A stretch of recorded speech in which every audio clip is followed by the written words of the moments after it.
Have you ever noticed how a happy song instantly lifts your mood? It's not just your imagination. Maybe you've also noticed that there are plenty of curated playlists out there, for example on Spotify, that are organized specifically with the intention of making you feel energized, relaxed, or just plain happy. But how do people know which songs make them feel good? Can a song really boost someone's mood? Happy songs have been scientifically proven to boost your happiness levels and reduce anxiety. In fact, listening to uplifting music is an effective way to increase feelings of contentment and fulfillment. When we listen to music that we enjoy, our brains release dopamine, a feel-good chemical that helps us relax and feel happier overall. It turns out that there are predictable characteristics of songs that people universally claim are happy. Neuroscientist Dr. Jacob Jolich at the University of Groningen set out to unweave the rainbow and come up with a mathematical formula for a happy song, as well as the ultimate feel-good playlist. He began by closely analyzing the music of the British electronic band ABBA and found that every single song was about a cheerful situation, or else fun, nonsense lyrics, was a little faster than the average song, an average of around 145 beats per minute, 20 more than the average pop song, and was always written in a major key which sounded peppy and confident. These three elements, he would soon learn, play a big role in our perception of how happy a song sounds. While Jolich admits that a happy song is highly personal and strongly depends on social context and personal associations, he still set about compiling his own mega playlist of the world's happiest songs. Now, it's important to note that Jolich didn't publish this research in peer-reviewed journals, but people seem to like his analysis anyway. If you're compiling your own playlist, take a page from his book and look for the three key elements, and then turn up the volume when you're feeling down. The songs were Don't Stop Me Now, Queen; Dancing Queen, ABBA; Good Vibrations, The Beach Boys; Uptown Girl, Billy Joel; Eye of the Tiger, Survivor; I'm a Believer, The Monkees; Girls Just Want to Have Fun, Cyndi Lauper; Living on a Prayer, Bon Jovi; I Will Survive, Gloria Gaynor; Walking on Sunshine, Katrina and the Waves. Whether you agree with Jolich's taste or not, there's no doubt that music can completely transform your mood and your life. In fact, science is also impressed with the effects that music seems to have on the human brain. A 2013 study from The Neuro by Salimpour et al. Has suggested that not only does music have profound and measurable effects on our brains, but that listening to novel music is especially satisfying. Using, you guessed it, fMRI scans, participants were observed as they listened to songs they'd never heard before. Afterward, they were given the chance to buy the songs they'd heard and were asked to pay an amount they felt reflected their enjoyment. The researchers noticed that the brain's pleasure centers lit up when listening to new music. This is the nucleus accumbens plus other areas responsible for memory and emotion. Interestingly, the more activity there was in the mesolimbic striatal regions, the more that listeners were willing to spend on that music afterward.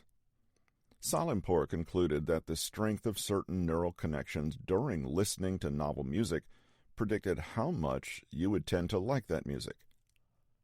When you hear a really good song and you feel an incredible rush of good feelings, it's because your brain is literally awash in pleasurable neurochemicals as the dopamine reward system is activated.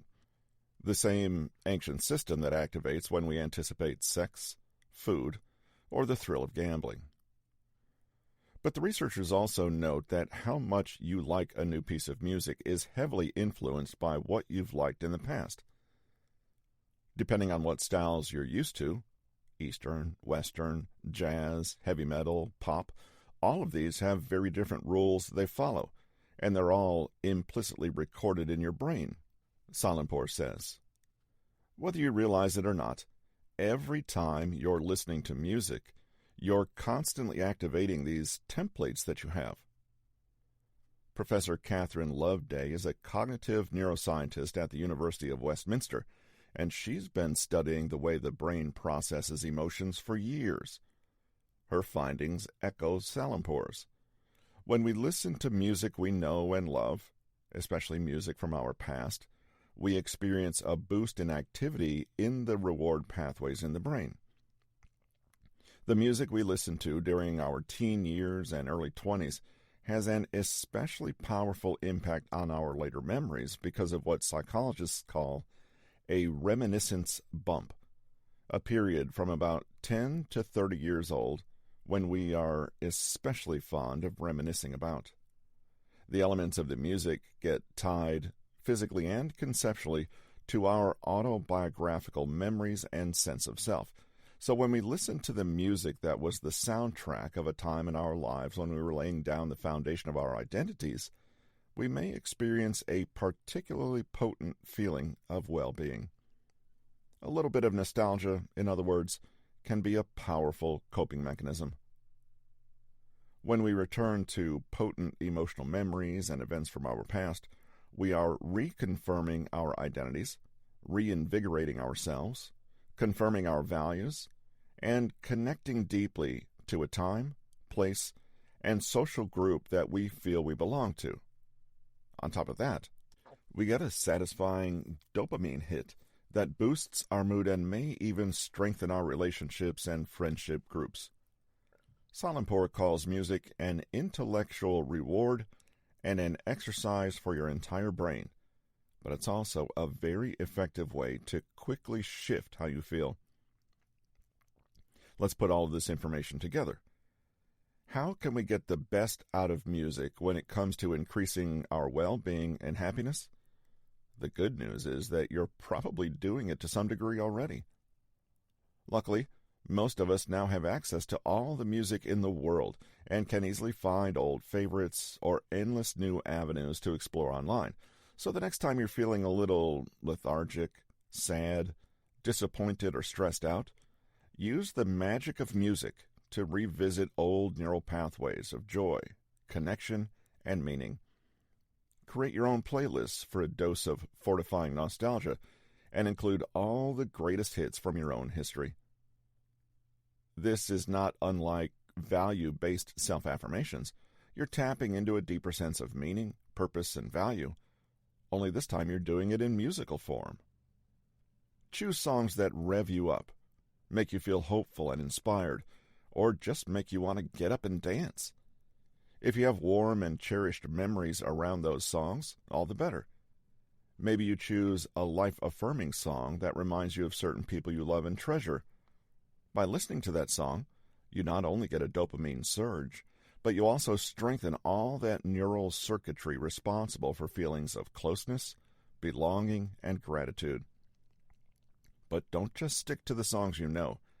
Add a little novelty to the mix and use music recommendation apps to suggest new music to you based on what you already like.